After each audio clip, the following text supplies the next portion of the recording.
An electronic landing system can assist pilots with their landing approach and therefore reduce the number of unsuccessful landings and flight diversions in adverse weather conditions. Today, there are several landing systems available that work in different ways to achieve this. ILS was developed in the 1930s and has become a standard in aviation. As you can see, ILS can only handle one aircraft at a time, and it requires a straight line approach of 18 kilometres. Therefore, the current flight path over the ocean cannot be used with this system.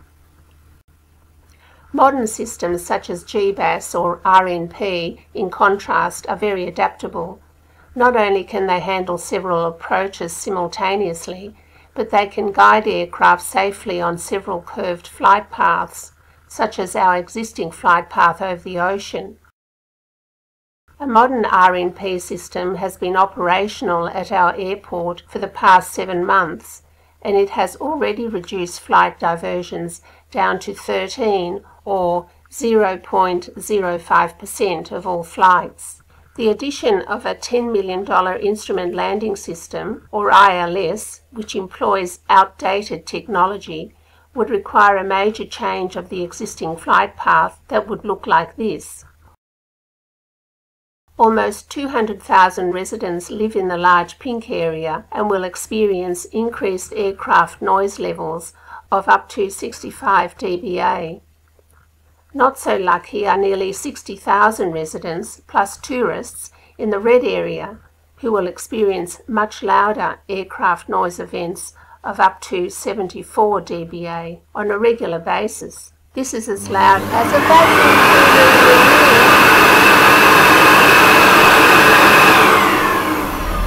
or a truck driving past outside.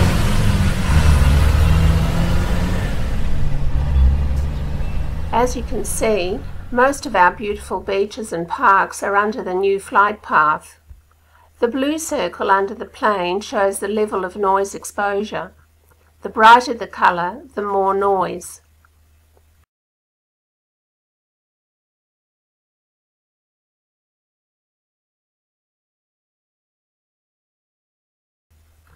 Who will be affected? Developers, investors, and property owners will see the value and marketability of their properties drop.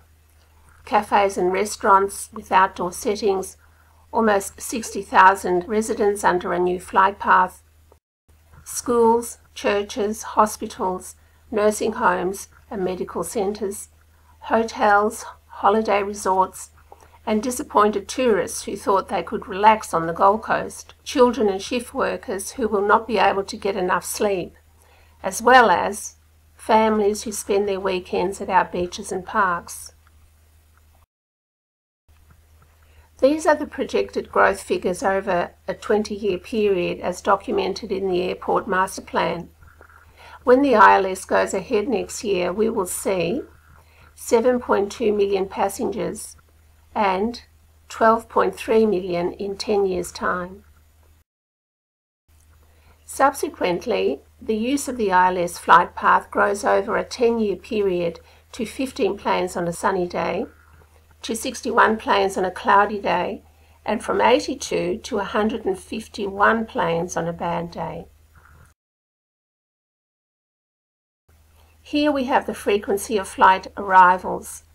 When ILS is operational next year, we will start with a plane flying over our roof every 10 minutes on a bad day. In 10 years' time, there will be only 6 quiet minutes before the next plane comes past.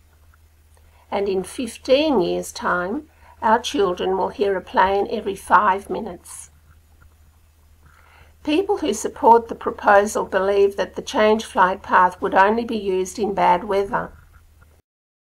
But the pilot decides his approach and can use ILS anytime, any weather, and any day. Research findings that were printed in the British Medical Journal found links between long-term exposure to aircraft noise and irreversible health effects. In 2009, a study came up with a map similar to this. The black dots indicate where people lived who suffered a stroke or heart attack. And here is the reason for it. The airport had a major expansion in the early 1990s, and what we see here is the result of long-term exposure to aircraft noise.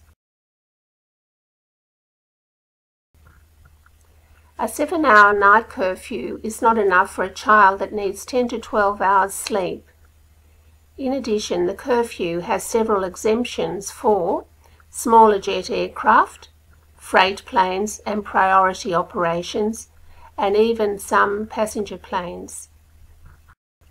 The environmental assessment by Air Services Australia considers fauna, indigenous culture, World Heritage Matters, whale migration, frogs, insects, but it doesn't consider human health.